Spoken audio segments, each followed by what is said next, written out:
The Bahrain Authority for Culture and Antiquities, BACA, announced the Culture and Tourism Passport at Al Khalifa Library in Muharraq. It also unveiled its theme for 2019 would be the Year of Celebrations. BACA President Sheikha May bint Mohammed Al Khalifa, Arts and Culture Director Sheikha Hella bint Mohammed Al Khalifa, Media Consultant Dr. Elif Loti, and other officials were present for the announcement. The passports will be available from Monday at any BACA cultural site and provide information on 18 sites in Bahrain, including Radford, Jamshir House, and Elos House.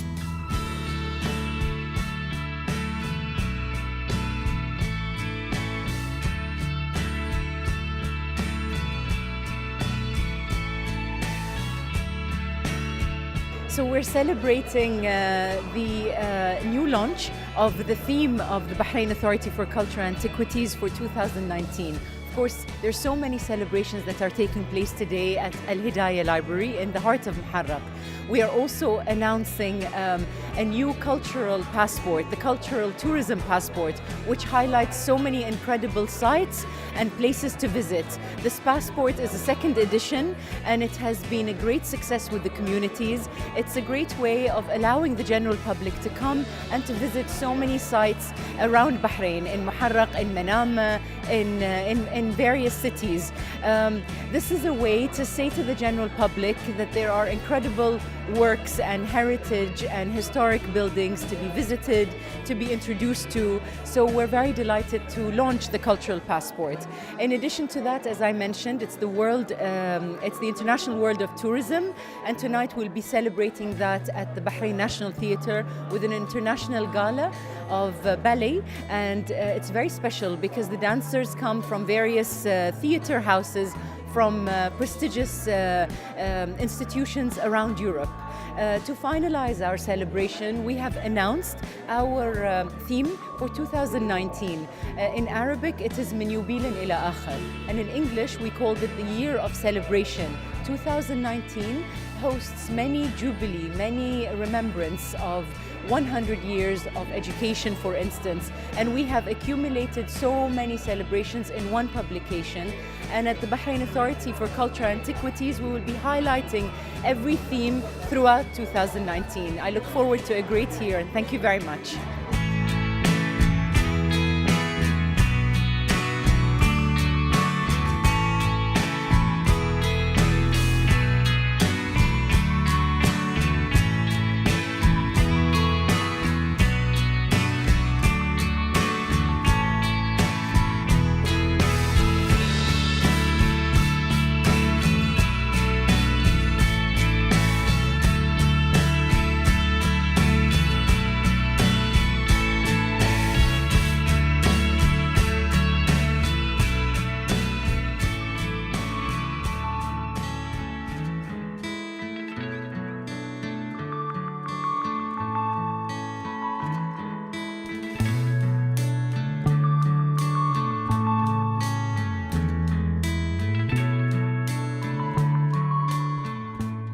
Passport will be stamped each time someone visits one of the locations, and those who collect all 18 stamps by November 30th are eligible to enter a raffle at Bahrain National Museum, although the prizes have yet to be announced. It is the second time the Cultural Passport initiative has been adopted by BACA. Among the landmarks being celebrated next year is the 100th anniversary of Bahrain's education system, as well as the 100 years since Bahrain's first municipal elections. Names of those who won the Cultural Tourism Passport raffle will be announced by BACA on National Day in December.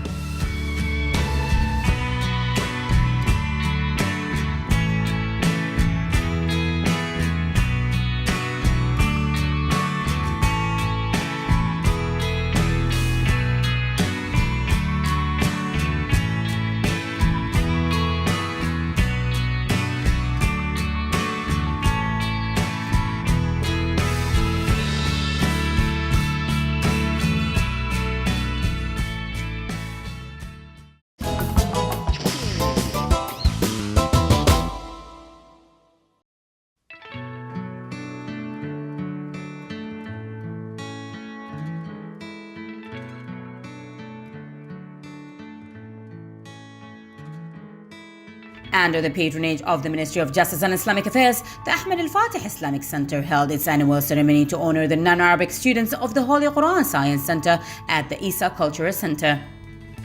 The ceremony started with the opening speech by Farah Ahmadi welcoming the distinguished guest and then reciting verses from the Holy Quran.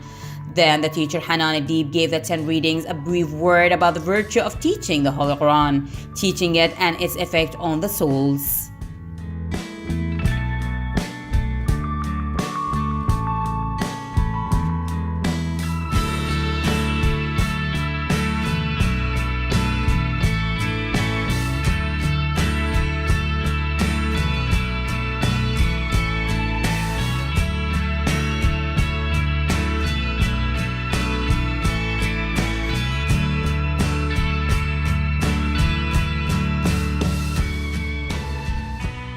Today we are doing graduation ceremony for the students. Actually, Al-Fatih Islamic Center, they are introducing a new project for teaching, which is expanding year over year. And that project actually, we are proud of that project because the administration and the students they are happy, and we are getting achievement of that project. It is interesting to know that this project started with only 20 students, and our aim at that time was just giving them recitation Quran. I mean the Quranic studies, which is like recitation Quran, memorization Quran, extra. But with the expand of the knowledge and with the demand which we receive it and the requirements which we receive it, our aim is change year over year, and we add so many fields, so many subjects. One of the interesting subjects I would like to talk about it, which is Arabic language. Arabic language, when we open that section, we are receiving lots of students, and it is increasing year by year. And especially this semester, we have those who register for Arabic language more than the non-Muslims, more than Muslim. This is which is astonish us. We feel very happy of that achievement. We have so many nationalities in between the students. I mean, we are receiving there is from Korea, from Japan, from Thailand, from Taiwan, and they are coming to learn here. The feedback that we are getting from the students, it is encouraging us to open more classes, more fields, and it is here I would like to thank the administrations and the Al-Fatih Islamic Center, and the top of them Sheikh Mohammed bin Rashid Al Khalifa, for supporting us, and without them we cannot do all these achievements. And moreover, it is necessary to mention here that Al-Fatih Islamic Center, it doesn't take from the students any money. It is free of charge. The teaching free of charge. The books free of charge. The even it is provided for them transportation. It is also free of charge. The materials also free of charge. Nothing we are taking. And I would like also to mention that the books, especially for Arabic, as I am the coordinator for the Arabic, it is not available in Bahrain. We ordered from Saudi Arabia, Kingdom of Saudi Arabia, and it is very costly. And that book, it is the official book for GCC countries for non-speakers Arabic students. So not only GCC countries, Gulf region, also it is this book, it is being teaching in several countries like Thailand, like Maldives, and it is also in their some of the countries in there. It is one of the subjects. It is studied in the university, in their university. So at the end of this interview, I would like to say, I would like to thank you for coming and covering us this, and I would like to see when you are taking. I am inviting you to see the cheerful of the students, and today because we are doing the graduation for them, and we are providing for them also prizes, and see how the feelings of the students, the feedback that we are getting from them, that they are telling us that we are happy here and learning here, and some of them they are leaving some of other institute and they are learning there, but when they discover that our teaching here is, I mean, the teaching process is nice, and it is I mean very valuable here. We are giving them, even the teachers are very good teachers. So they are leaving their institute and they are coming and enroll them. Most of them, they said that we have our life when we join Al-Fatih, our life totally changed to the better. So we hope that this is encouraging the others to join us, and this is opportunity for me to invite anyone who wants to learn tajweed, who wants to learn any Quranic, I mean studies or Arabic language. Please come and enroll, and you will see the difference between our teaching and the others. Thank you very much indeed.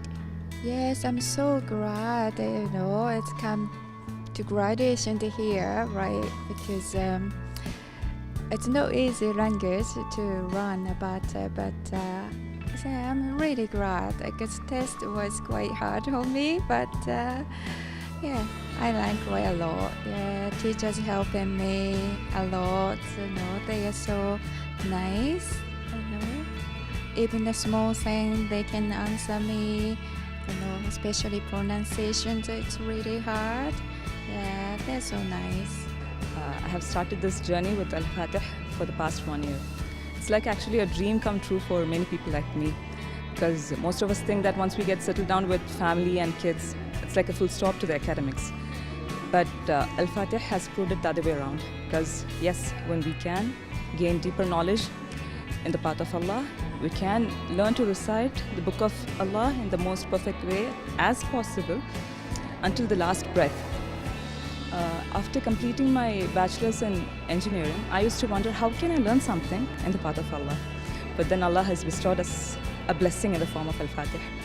The journey with this is actually, the satisfaction and happiness we get is beyond words. Alhamdulillah. The teaching and learning system over here of especially the Quran is it's very systematic. It's amazing because we start with Qaida, where we learn the basic pronunciation of letters and the basic rules of tajweed, and then we start with the recitation of Quran from Juz Amma, and then we complete the entire recitation of Quran under the supervision of our beloved teachers. And we have strict evaluation and examinations after each stage. We have a set of highly enthusiastic and dedicated teachers under the leadership of our energetic admin sister Iman. And we have other branches of Islamic studies as well. We have fiqh, we have memorization of Quran, aqidah, seerah, tafsir, and many Arabic language and many of that sort. So I would love to continue the journey with this Al-Fatih Center as much as I can, inshallah. And today we have a graduation ceremony where the students who have completed the entire Khatam of Quran and who have gone to the ministry level, they have scored well, alhamdulillah, mashallah, so they will be awarded. And then after each stage, like after 5 juz of recitation, we have examinations. So whoever has scored the highest marks in those will be awarded actually, and from other branches also. As I said, from fiqh and all those branches, whoever has scored well, they'll be awarded. I started coming to Al-Fatih 6 years ago, but alhamdulillah, by the grace of Allah and by the immense support of our teachers, I have become a teacher here, alhamdulillah. One of the best things that I like about Al-Fatih is the warmth and the sisterhood that we share among each other. And in fact, Al-Fatih is like a second home to me, alhamdulillah. And also another great aspect of our teachers is that they see the potential in every student, and they try to train and motivate them, and they try to bring out the best in every student. Alhamdulillah. And also after coming to Al-Fateh, I not only learned how to read Quran with tajweed, but I also understood that Quran is a way of life. In fact, I feel that Quran is a manual for everyday life. And so I feel really blessed, alhamdulillah, to be part of Al-Fateh community. And may Allah give barakah to our center, to our teachers, and to our management. Ameen ya Rab. Jazakallah khair. Last year we performance here on the stage. That was amazing. This is one of my best, experience here. It was, of course, it was nervous, but to speaking in Arabic in front of the native speaker was freaking me out, but it was really nice, Actually, I didn't know about this, in fact. So one of our family friends, her name is Mrs. Sajna, she was the one who brought me into this. See, you have such an opportunity. And then Sister Iman was the one who put me directly into Zama without qaida, alhamdulillah. So, and my beloved sister Amina, she was the one who was like pushing me, you can do it, come on, do it. So I wouldn't forget these people, actually. All the teachers, in fact, but especially these teachers, alhamdulillah. Yeah, thank you so much. Shukran, Jazira.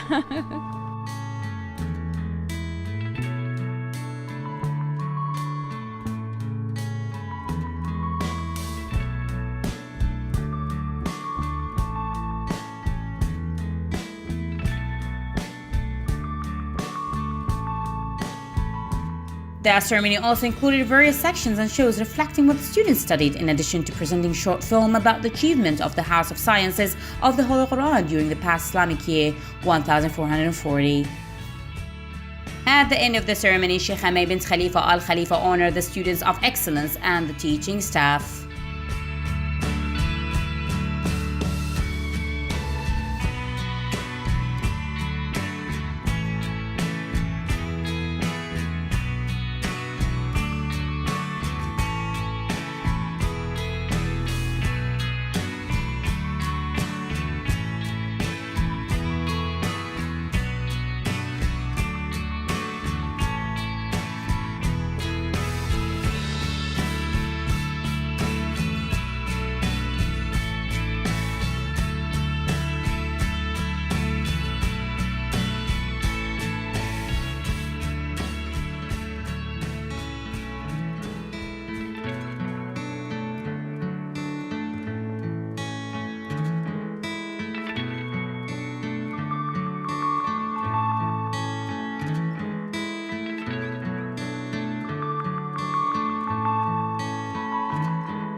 The Kingdom of Bahrain announced the establishment of diplomatic relations with the Republic of Palau, where a joint statement was signed to establish diplomatic relations between the two countries at the United Nations headquarters in New York.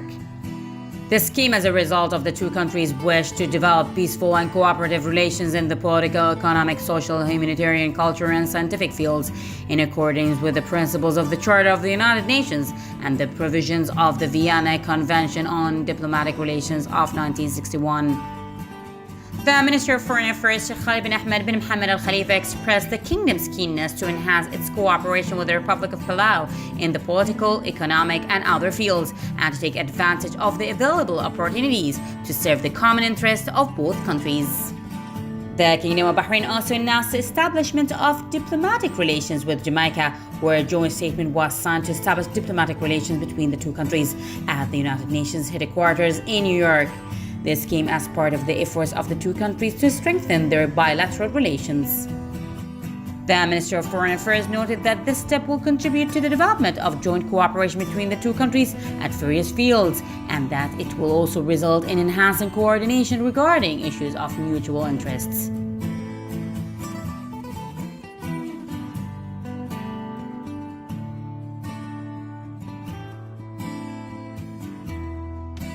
Chief Executive of the Supreme Council for Environment, Dr. Mohammed Mbarak bin Daina, has lauded the fruitful cooperation between Bahrain and Russia in the environmental field through their joint agreements.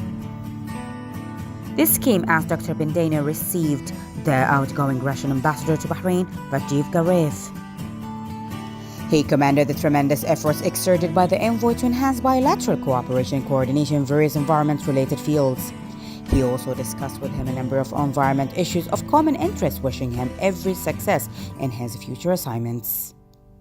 Ambassador Garev expressed thanks and appreciation to the Supreme Council for Environment Chief Executive for the warm welcome accorded to him, praising the Supreme Council for Environment's efforts to bolster bilateral cooperation. He held Bahrain's prestigious international status in various fields, including the environment.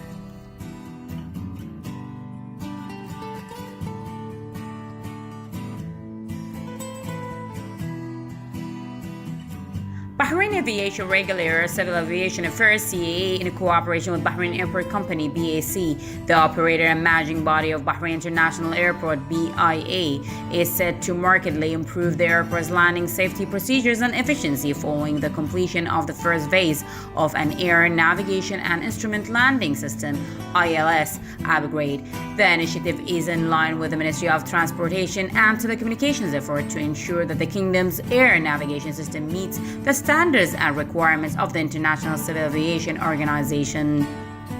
ILS's state-of-the-art runway approach aids the use of radio beams to provide pilots with vertical and horizontal control during an approach, enabling them to navigate and land safely in difficult weather conditions and low visibility. BIA's upgrade from CATI to CATII is a significant milestone in the airport modernization program, which will help to lessen the number of flights diverted from BIA, reduce flight delays, and ensure great passenger safety. Minister of Transportation and Telecommunications Kamal bin Ahmed Mohammed said the upgrade follows the directives of His Royal Highness Prince Salman bin Hamad Al Khalifa, the Crown Prince, Deputy Supreme Commander, and the First Deputy Premier, to accelerate the modernization of our air navigation systems to accommodate the expected civil aviation sector growth in accordance with the comprehensive development plan of His Majesty King Hamad bin Isa Al Khalifa. Work on the second phase of the project, which will see the ILS upgrade to CATII, is also proceeding according to plan and is expected to be fully implemented in time for the completion of the airport modernization program by Q3 2019. This will further strengthen the Kingdom's leading position in civil aviation both regionally and internationally, and enable BIA to provide excellent services with the highest levels of safety for all airspace users. The minister added the recent technology improvement have encouraged airports and airlines to search for optimal methods of dealing with difficult weather conditions, such as the CATII and CATIIIB systems. He also announced that BAC is in the process of appointing a consultant to upgrade BIS ILS to CATIIIB, which allow aircraft to land at visibilities as low as 50 meters. The improvement will include the installation of additional lights on the runway and the development of supporting substations to support CATIII operations. Under the systems, aircrafts using the airspace within the Bahrain Flight Information Region will be able to take off and land all altitudes of less than 60 meters, 200 feet above the height of the landing zone, and as low as 30 meters, 100 feet, and with runway visibility of as low as 350 meters.